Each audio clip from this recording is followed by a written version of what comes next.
In this video, I will show you how to withdraw money from Coinbase to PayPal. So what you need to do is you need to go to your Home tab and then click on Cash. And once you click on Cash, you need to click on your currency balance. And in my case, that is Euro because I'm on a Euro account. So go ahead and click on that. And now you need to click on Withdraw at the bottom right. Once you click on that, you will see this screen where you can enter an amount that you want to withdraw. So you can just go ahead and fill something in there. And you can also change the payment methods for withdrawal by clicking on this section in here.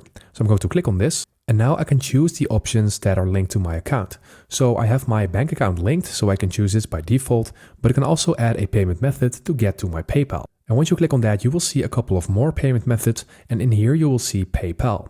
So if you want to withdraw money from Coinbase to your PayPal, you just need to click on this, and then you will be redirected to PayPal, where you need to log in with your account and then connect your PayPal with your wallet. And once you do that, you will be able to link it to your PayPal, and that is actually really simple from there.